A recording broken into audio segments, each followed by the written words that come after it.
Relationship advice. Update: is it so bad to take the low road for once? She cheated on me and I want her to feel like I do. You see, all the people in your life do messed up stuff, like cheat on the person they supposedly love, and you always think that'll never happen to you. Until it does, and feels like you've never known that type of pain before. I can't stand it and it's eating me. How badly it hurts. I gave my heart to her and wasted 6 years of my life on her, thinking we'll always be together. We were even talking about getting engaged. She was so serious about us getting married and starting a family. We were making all these plans, so how could I think she would ever do something like this to me? All those plans blew up a week ago. I was supposed to drive to my parents' house an hour away after getting off from work early, because my dad was going to need someone to drive him to the airport. Soon as I was out of work, I got a text from my mom saying she was able to get her coworker to cover her shift, so she could take my dad after all. Called my girlfriend to let her know I was coming home instead, but she never answered. When I got home, I realized why. I don't know how it is for other people who've caught their significant others cheating, if it hurts more either catching them in the actual act of cheating, or just learning that they are. I'm guessing first one, because it nearly killed me seeing her with some other guy in the bed we've slept together in, for the past 4 years. Of course I heard the BS they always say, "I'm so sorry, please, can we talk? It didn't mean anything, I love you." What does it matter if it freaking meant something? Why, is that always the freaking line they use? I don't give a damn if it didn't mean anything. Why would it make me feel any better? I walked out with her crying, and telling me not to leave, like I was the one hurting her. Spent the night at my buddy's place and we talked 2 days later. During our talk, I told her if she said the complete truth, then I might consider us working out our relationship. But not if I sense she's not being totally honest with me. I was lying though, didn't have plans to get back together, but I just needed to know how long it's been going on. She said she's been cheating on and off for 2 years, same guy. I'm even more heartbroken. For 2 years she lied to me and violated my trust, and slept with someone else when I spent years being faithful to her. She wanted to marry me and have kids with me, when she knew all along how badly she was hurting me. That was all I could hear. I told her to get the hell out of my house. She cried when she went to pack some stuff. Since then, I got calls and texts telling me she loves me and can't live without me, and she wants to make the relationship work and she'll do anything. Stuff like letting me have total access to her phone, do couples counseling, and will even call the guy in front of me to officially end it. It feels too late for apologies, but I still can't get rid of the pain. The image of her in our bed with another guy is all I can think about. I have been sleeping on the couch, because I can't think of being on that bed again. Yesterday, I called an old friend I hadn't talked to in a while. And she's more than an old friend. We used to sleep together regularly, but never anything romantic cause she's in an open relationship with her boyfriend. But we stopped talking when I got with my girlfriend, after she learned we were FWBs and didn't feel comfortable with us spending time together. The hypocrisy. I understood where my girl was coming from, and so did my friend, so we agreed to keep our distance and not talk. My friend said she was a witch for cheating on me after I told her everything, and asked if I was feeling up to it, maybe we could have intercourse to get back at my ex. Cause here's the thing, my girlfriend was always really self-conscious about my friend after she learned we used to have sleep together, and used to say my friend is way prettier than she is. That always made her worry, that maybe I found my friend more attractive than her. Anytime she said that, I'd tell her that's not true, but whatever. She just started to feel very insecure until I stopped communication with my friend. My friend knows all this, and that's why she says this will be a good way to get back at her by hooking up with the one girl she always felt insecure about, and I agree it would be good petty revenge. But I told her no at the time. She said if I change my mind, she'll be up to it. Now I'm sitting here thinking about it, and I hate to say it but I really want to. All this pain she's causing me, it's hard to describe it. But I just want her to feel some of it too. I want her to feel crushed like I was feeling, like I was somehow inadequate in the relationship that it drove her to cheat, and I know it's her fault, but it still messes with my self-esteem. I feel so much rage inside me, and I want to let it out. I did so much for our relationship, I thought we could work, and she messed it up. I want her to feel the pain I feel so bad. And look, I know it's not a healthy response and I'm probably a piece of crap for even thinking it. But is it really such a bad thing to take the low road for once in my life? It's probably the beer talking because I've had a few, but I so badly want to ruin her like she's ruined me. Now for the top advice before reading the update. Given the situation you described, I think that if you want to sleep with your friend, you should. I only say that because it sounds like you already have no intention of getting back with your GF, and your friend is in an open relationship. However, here is the flaw in your plan. Anyone capable of cheating on you for years, never felt the love for you that you did for her. The pain you cause her by sleeping with your friend, will be hardly a scratch. It's like her hitting you with a blizzard and you throwing a snowball at her. She is just not capable of feeling the pain you felt. Sure, she might wail and cry, but those are just the sounds all cheaters make when they feel sorry for themselves. They are not hurt by your actions. They are hurt that they wanted to have their cake and eat it too, and you took away their cake. Sleeping with a friend is kind of a silly way to get back at her though. What are they going to do, invite her to watch? Better to take her out for some very ostentatiously romantic dates, with friends' boyfriend's approval as to why and how it's not really a romance thing, and then post pics online for the ex to run across. Then she's also not a revenge lay, and he doesn't feel like a pity lay. It hurts to be cheated on. Full stop. You'll get over it. In the meantime, take care of yourself and treat yourself well. Trying to get back at her, worrying about her not feeling as hurt as you do, is just wasting even more time on a person who no longer deserves your time, attention, or energy. Go sleep with your friend if it makes you feel better, but do it to make yourself feel better. Don't waste any more effort on that dead relationship. Agreed. Do it if it will help you, not just because it will hurt her. If you do it only for that reason, hurting her, it might make you feel worse, speaking from experience here.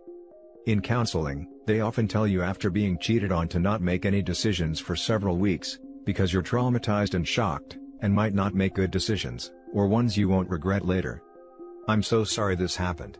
Be good to yourself. Take your time. Hugs. Hi.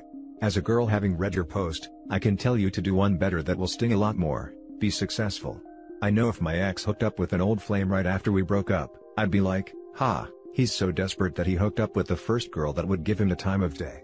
That is how this situation can come off to her, and that will only make her feel better about what she did / justify what she did. He's a man who, so the relationship wouldn't have lasted anyway. Work on yourself, have an internal or external glow up. All of your friends will talk about how great you're doing. Maybe you meet a nice girl one day and have a real relationship. That will hurt her more. That will have her stalking your social media till she's on her deathbed. Or better yet, delete social media. She won't be able to find any trace of you and it will drive her insane. I've done it, it works. Go be your best self, dude. And now for the update. It's been a while since I posted here. Honestly, I wanna thank everyone who commented.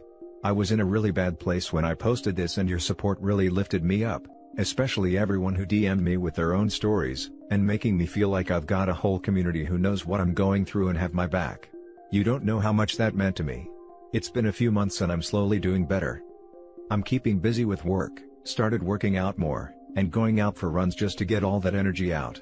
Someone suggested I take up a hobby like a boxing class, which I think I'll do when COVID allows it. For now, I've got a punching bag hung up outside and I'm trying to teach myself the basics through YouTube LOL. My heart still hurts, and I've still got days where I'm really depressed. This is someone I spent 6 years of my life with after all. My ex is long gone. She kept begging me for another chance, and wanted to do therapy to get our relationship back on track so we can build that trust again. I had to block her after a while.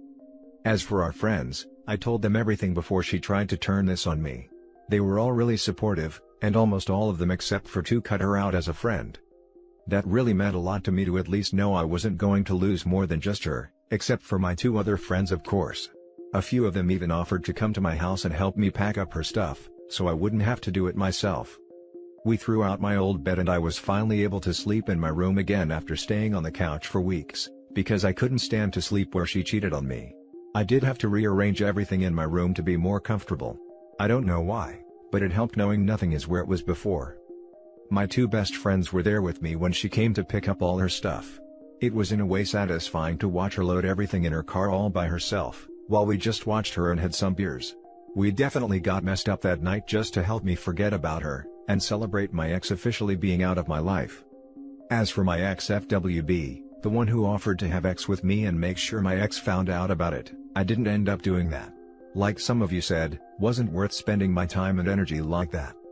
After a few weeks, I did take my friend up on her offer, Minus the telling my ex part, and we've started our old arrangement again. Just another way to relieve some stress, and it's a bit of an ego boost if I'm being honest. Not ready to get back out there again. So this is good for now. That's all I have right now. My life ain't perfect, but I've been trying to slowly build things back up. I hate to say that I still miss her, but I know that'll eventually go away. The pain has started to after all, so I have hope. Thanks again for all your support and love, you guys really made my night when I first posted. Now for some comments. Congrats man, just keep doing what you're doing. This time next year it'll be a distant memory and a blessing in disguise. You're a single man with a regular F-buddy and some good friends, seems like you're well on your way to feeling damn good. Good job. You really did good for yourself, and I'm sure you'll be able to overcome this too. Best wishes towards the grief of loss and lives numbing, and a new, better love on the way. Thanks. Definitely doing a lot better than I was a few months ago, but still got ways to go. Now for the last story. Fiancé of 4+ years caught doing crystals, cheating, and trying to pin a baby on me. New to Reddit, but thought it would help to write down what happened to me. Our story begins in spring of 2016, when I, currently 20 male, met a girl we'll call Rosie, currently 19 female. Well, me and Rosie immediately hit it off and began dating.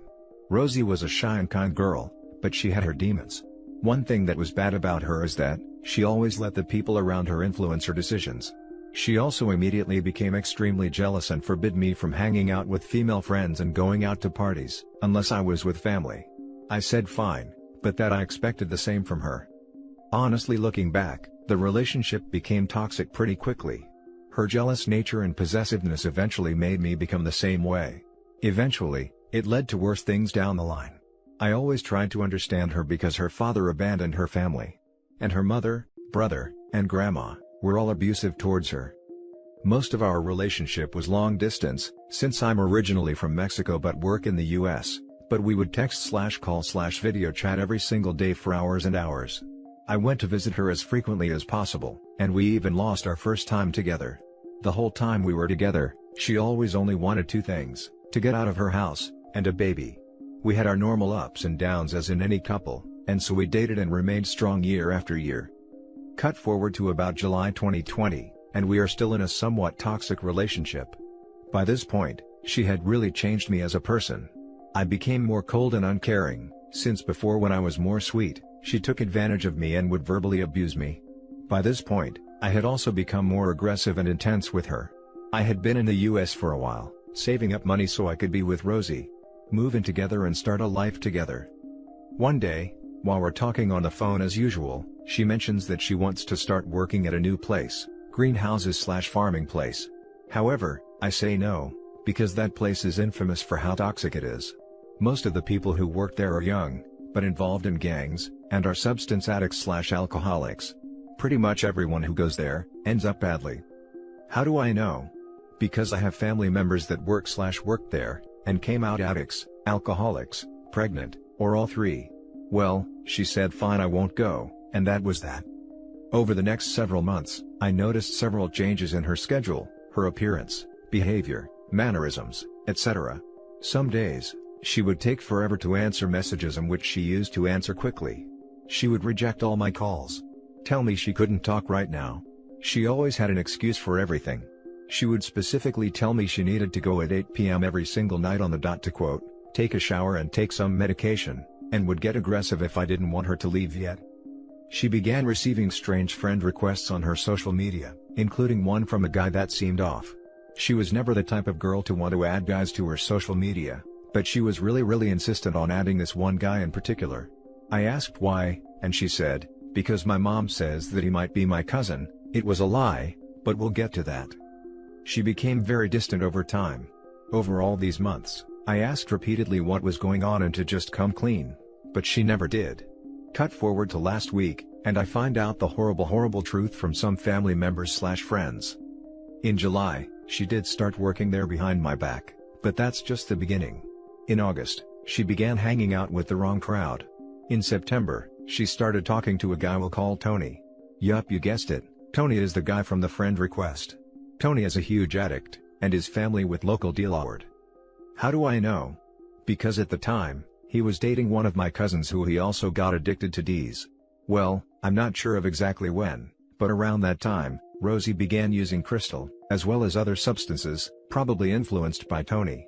She created hidden social media accounts, and began using a secondary phone so she could text/talk to Tony without me knowing about it.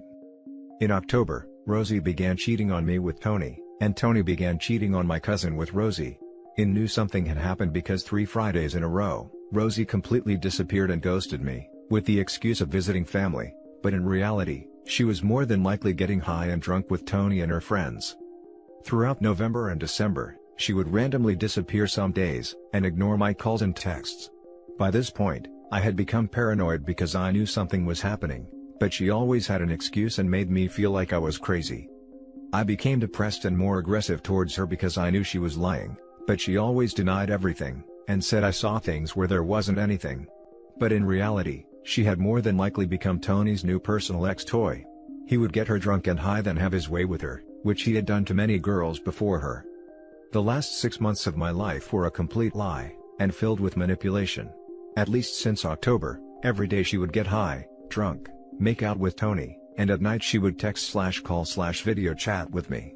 Sometimes while literally being there together with Tony, probably laughing at me. I know now for a fact she was with Tony sometimes when she was texting/talking to me on the phone. Sometimes she would be outside her house talking, making out, and getting touched by Tony, then would walk inside to video chat/call me. I also know she would sneak out of her house with the excuse of going to hang out with friends, but in reality, she was going with Tony, more than likely to get high and have sex. She also more than likely snuck him into her house to have sex with him, since her mom always got home later than she did, and she had snuck me in the past. A few times, I literally heard when they would tell her someone was looking for her, and when I asked who it was she would say, "Oh, it was just some lady." No, it was Tony, and she would probably just tell him to wait a little while she talked to me. The entire time I would constantly ask what was wrong, because I could see something was wrong. She was getting skinnier and skinnier, and her mannerisms and body language changed. She began dressing more and more revealing. Before then, she had always dressed modestly. She would complain about being tired and sore, probably from being intimate with Tony. Sometimes when we video chatted her pupils would be dilated. A lot of days, she just seemed out of it, and would say it was because she was sleepy. She would complain about headaches and stomach pains which were probably caused by her substance use. The list goes on. I told her on several occasions, if she wanted to be with another guy, to just tell me honestly. I asked her point blank if she was having sex with another guy. I asked her point blank if she was using D's. I asked her if she had hidden social media accounts. She never confessed anything. Not one thing, and lied/denied everything until the very end. To this day, I'm not even 100% sure when exactly she started cheating. Hell, she might have gone to work there just to meet up with him. At this point, who knows honestly? If she hid this from me all this time, what else could she have been hiding? Even when I literally had pictures/screenshots proving everything, she still lied through her teeth and made up stories. She would tell me I was the one and only, that I was her world, that she wanted a family and to spend her entire life with me. She would send me revealing pictures, saying they were for me when in reality they were for Tony. We would video chat, and she would show me her body and brag about how thin she was getting, and give me little shows all the while giving it all to Tony. In October, I let her know that this year I wanted to move in together and get married, and even then she didn't tell me anything. Then we get to worst part. How do I know she was trying to pin his baby on me? Well, she had always wanted a baby, and even went as far as lying about being on the pill, just so I would have sex with her with no protection, but I never let it happen. So more than likely, she did the same thing to Tony, and well, since Tony is known to not be a good person, if he didn't want anything to do with the baby, she would need a backup. Me. In early December, she randomly one day started talking dirty to me, telling me how the first night I arrived, she really wanted to have sex with me, but it had to be with no protection so it would be special. Sounds suspicious? She was always actually inexperienced, but suddenly she was talking about how she liked it hard, and how she wanted to ride me, and to not worry, she was going to welcome me in the best way. On December 28th, we were all good, talking about how soon we would be together and start a life together. Then on December 29th, she randomly texts me saying we need to talk, and basically tries every excuse under the sun to break up with me, but ends up saying she just wants a break, and that soon. She would be back and we could talk. On December 30th, I found out everything and cut off anything to do with her. Then 2 days later on January 1st, she left and moved in with Tony. Why would Tony actually get together with someone when he had done the same thing to many girls before Rosie? Last time we had contact she mentioned she quit using M, and was going to have blood work and tests done. So what happened? Well, on December 29th, she more than likely took a pregnancy test which came out positive, and probably told Tony, if he wanted to be with her, then she would break up with me, and if he didn't, well, she would break up with him and let me get there without ever knowing anything. Now they are living together and probably going to marry soon. Or who knows, maybe she was just trying to decide which of the two of us she liked more than the other. Maybe Tony told her it was him or me, and to choose one. But either way, 4+ years together, and she replaced me in like 4 months. So now here I am broken and left in pieces. I can't sleep at night, because of the horrible mental images of them together. I miss the Rosie I once knew, not the monster that is there now. M and bad influences changed her. The worst part is, I even feel a little guilty for everything that happened. In late September I had a chance to go to Mexico with one of my brothers, but I didn't go because I thought I needed more money. Plus, I thought, she waited on me this long, 3 more months is nothing. Perhaps if I had gotten there at that point, I could have prevented the cheating, and maybe gotten there in time to prevent her from actually getting addicted. I know I left her alone down there for a long time, but it's not like I wasn't there every day texting, calling, video chatting with her. There is no excuse for her terrible behavior or terrible life choices. I know at the end of the day, she's still a monster and she made all those choices herself, and she could have chosen to walk a straight path, confessed everything, or at least break up with me before starting to really cheat, but still I find myself wishing I could go back and go to Mexico then. She waited faithfully for years, but she couldn't wait a few more months? There are no excuses for what she put me through. I have thought about self-ending on several occasions, but I know it's only a matter of time before she collapses. She always had health issues, so I can only imagine what the substances are doing to her body. That's not even mentioning the people she got involved with. I'm on antidepressants and sleeping medication, and I start therapy on Monday. Now for the top advice. You told what would happen if she went there. Remind when Tony cheats on her, leaves her, and then comes knocking on your door with baby in hand. That's the funny thing. I literally told her exactly what would happen if she went there, and she said no, that she isn't that type of girl. But look at what happened. And she ain't getting crap from me ever. You have no idea how much better off you are. I know you are feeling bad, but think about this, that baby is screwed. She going to be a crack baby, and her mom is the definition of a crack who. It sucks what this do to people, but you warned her and she chose this path in her life. Forget about her, it was most likely going to end up a dumpster fire eventually. Daddy problems and an abusive upbringing is not your role to fix. The issue with mental disorders brought on by trauma is that, while they are not at fault for the trauma, however, it certainly is their fault if they don't get help. She doesn't want your help, and is a lost cause. Go forward with your life and leave her behind. And don't worry about Tony, he's already a loser. One of these days, he will be found in a ditch. That's just how these things go. Trust me, I know. I grew up in a rough place, and once you get into that life, especially down in Mexico, there is only one way out. Death. Either by OD, complications, health issues, gang violence, police mistreatment, etc. She chose her path, no one forced her to do anything. She made her choices. If you have any close friends/family, reach out to them. There's nothing more you could have done. You warned her about that job, and she did it anyway, behind your back. From then on, the version of her you miss now, was gone. Yes. I thankfully have a very supportive family that has helped me cope in this situation.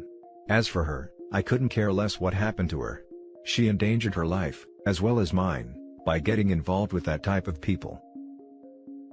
And that's it for this video guys. If you have thoughts to share, leave a comment below.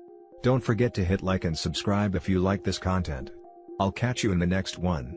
Good day everyone.